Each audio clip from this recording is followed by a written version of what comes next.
that debate. Let's bring back in our panel to discuss what we've just seen and heard. Michael Starr Hopkins is a Democrat strategist who served on the presidential campaigns of Barack Obama and Hillary Clinton. Kelly Sadler, who is a communications director at the campaign organization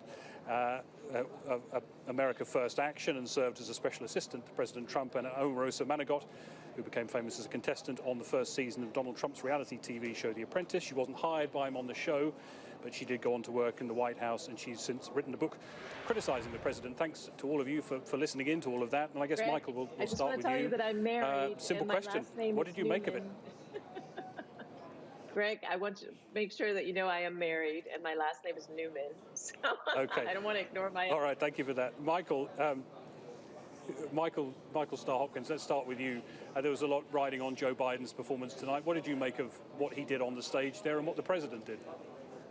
Look, Joe Biden stayed focused. He talked to the American people and didn't focus on a lot of the president's antics. You know, I got to say, whether you're a Republican or a Democrat, you got to really be embarrassed by the tone that the president took. I tweeted out tonight that if aliens came down to take over the world and saw that debate, they'd decide it was a waste of their time. That wasn't just unpresidential. It was disrespectful to voters. I mean, the constant interruptions, the, playing to the cheap seats. This isn't about me liking Joe Biden or being a Democrat. I'm an American first. And that was appalling. Kelly Sadler, did you see what we just saw there as appalling? No, I didn't see it as appalling, though I did see it as a debate that went off the rails, mainly because Chris Wallace. I feel if there's a loser tonight, it's definitely the moderator in Chris Wallace, letting both sides interrupt one another. At times it felt like it was a 2-on-1 versus President Trump. He also didn't encourage or follow up with Joe Biden on very simple issues that we need the answers to. When Joe Biden was specifically asked if he's going to pack the court and who he's going to name as a Supreme Court justice, if he's going to end the filibuster, he refused to answer that. And Chris Wallace just let him get away with that. And to me, that didn't inform any voters of anything and was a real loss to the American public. But Kelly, some would say if you're complaining about the moderator, then you've lost the debate. Are you saying that Donald Trump lost that debate? No, absolutely not. I think Donald Trump appeared strong. He was in command of all of the facts. He was well articulated. I feel that Joe Biden was a winner because he was able to stand on the stage for 90 minutes.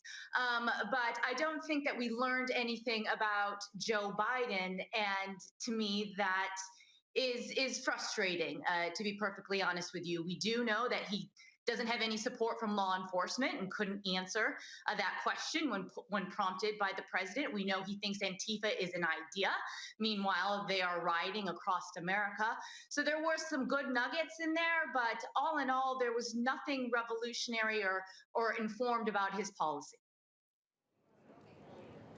Omarosa, you know the president well. You've seen him up close. You've changed your opinion on him over the years. What did you make of his performance and what Michael and Kelly have said about that performance there?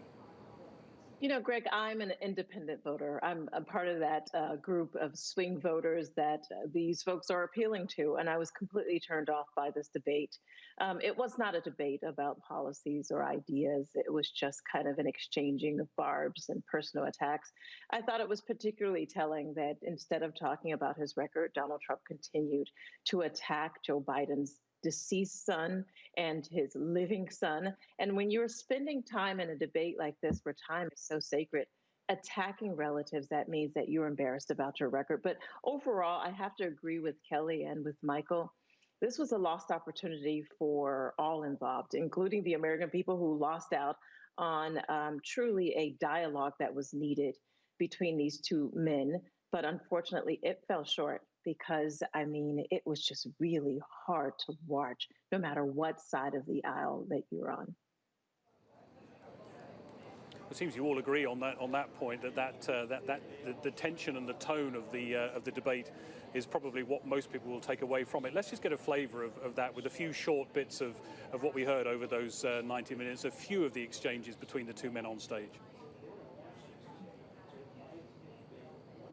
I'm not going to answer the question. Why because, wouldn't you answer that because question? the question is, the question is, Justice, the radical question, left. Will you shut up, man? Listen, who is on your list, Joe? So you said you went to Delaware State, but you forgot the name of your college.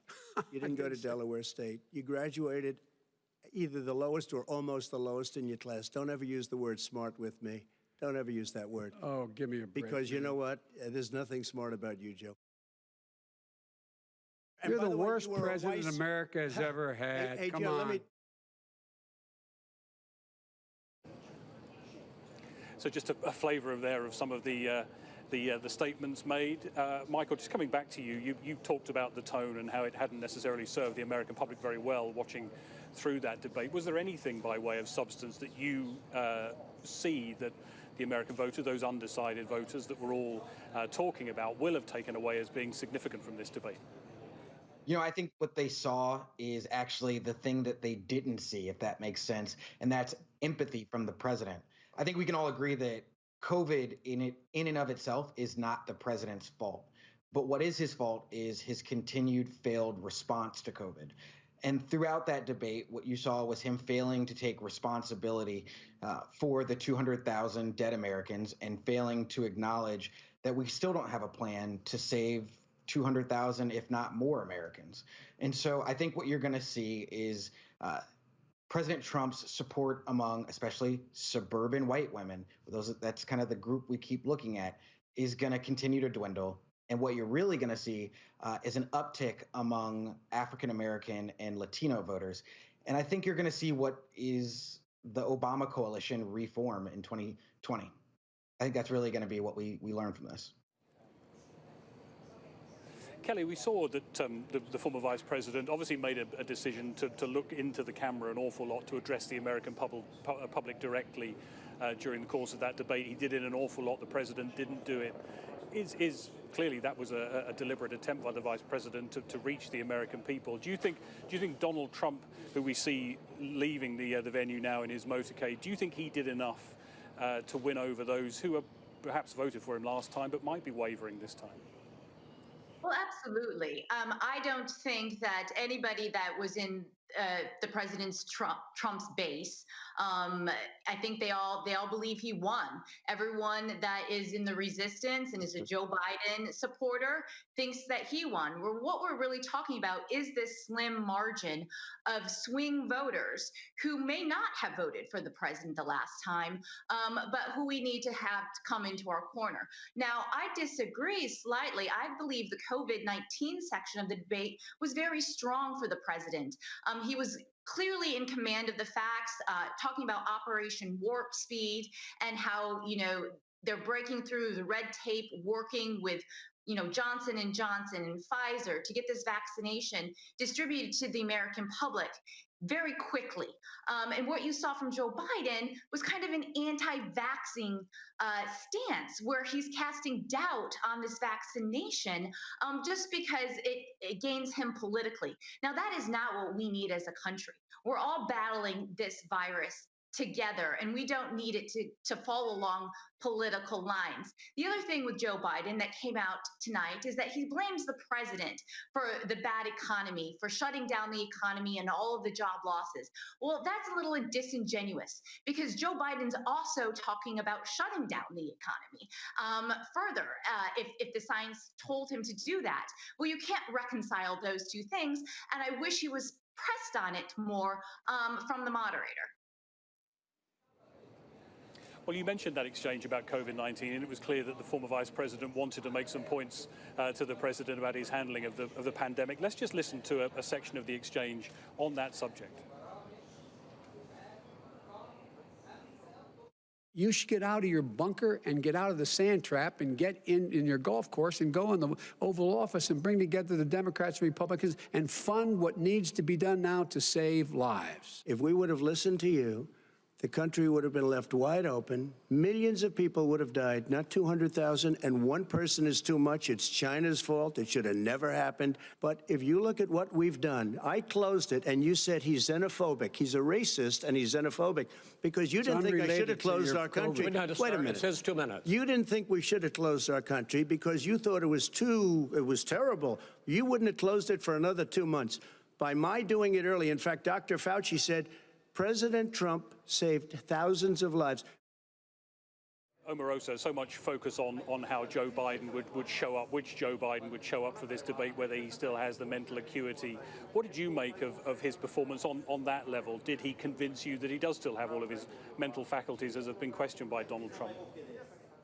Well, anytime you can stand there and take those types of attacks and insults from Donald Trump and keep your cool and try in some way to be a class act while Donald Trump is showing what a brute he is, then certainly he has this mental acuity. I think it's ironic for the attacks to go that way when clearly both of these men are of age and they're both showing signs of decline. But I certainly want to say that I thought that in the scheme of things, that Joe Biden was very clear about communicating to the American people. He was clear about appealing to people at home who have anxiety about what's going to happen next in terms of their health care and Social Security, and whether or not they're going to be evicted, and whether these eviction moratoriums are going to be lifted, whether or not their children will be safe going to school. Those were things that Joe Biden focused on, and we saw that Donald Trump was focused on just getting credit for things that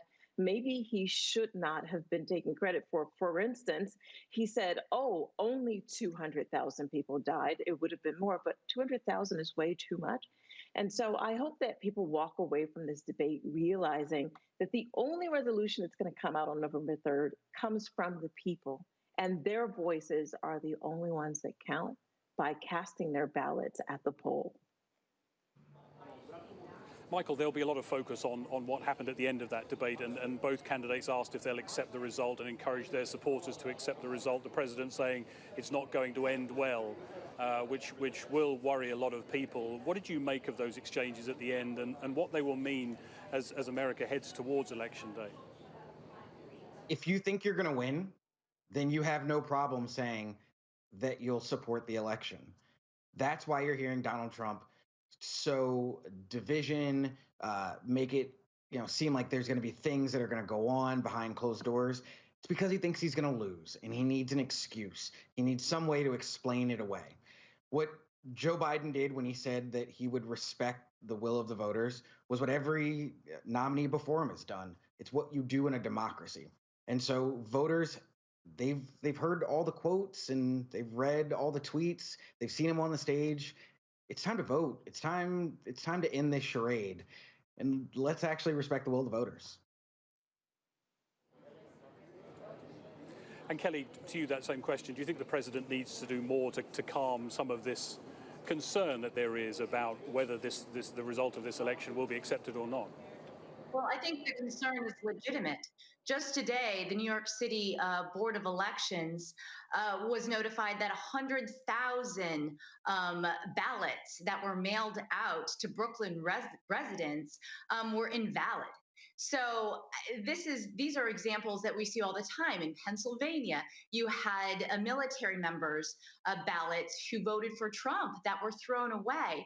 You don't have clean voter rolls in these different states. And so just to mail all of these universal ballots out to people who might have moved, who might be in a different state, there's a lot of concern here. And I think he's just using it as a red flag because, as you know, we live in the United States of America. Every single state controls how their residents vote and by which measure and has laws in place. But he's just talking to these states, these state governors and legislators like, hey, guys, there are some red flags here that before you start implementing universal mail-in ballots, we need to consider to make sure that everything is on the up and up, because we're heading to disaster come November 3rd.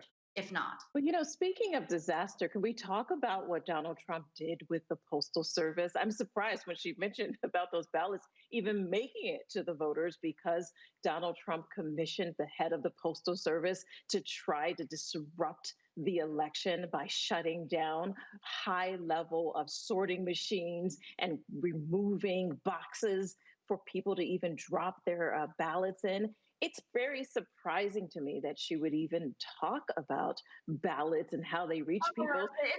So there's been such an incredible disruption. The fact that Barack Obama removed 14,000 Postal Service boxes, the U.S. Postal Service. Donald Trump has done with the Postal Service is downright criminal. Can we just at least acknowledge the American people have seen a tremendous amount of disruption because of what he's done? I truly enjoyed working with you, and I respect you, Kelly. But the truth of the matter is, Donald Trump did this intentionally. In fact, the judge ruled that he had to stop all of these changes that he was making less than 45 days before the election because they were illegal. We have to at least acknowledge what the judge said, even if you don't agree, Kelly. The truth of the matter is, the Trump campaign, the Trump administration, and all those operating in this president's purview have tried to keep the American people from exercising their most important right, which is to vote in this democratic process. I want everyone to get out and vote. Absolutely. I mean, that is question of whether well, you just said the post office is completely focused and disjointed. Michael, if I could come to you, because I feel this debate would continue all night. But Michael, who do you think will be the happier campaign as they leave this venue tonight? Yeah, I think the Biden campaign obviously is going to feel good about where they are in terms of polling, in terms of, coming out of the first debate. Joe Biden had a strong performance. He showed good energy, and the president showed who he was. So I think Democrats are feeling good. I think Republicans are going to tell themselves whatever they need to get through to the next day. But deep down, I think Republicans know they're in trouble, not just of losing the White House, but of losing the Senate. Well, Michael, Kelly, and Omarosa, thank you all for your time and your thoughts and your spirited debate on what we've seen on the debate stage here in Cleveland, Ohio tonight. They'll do it all again 2 more times.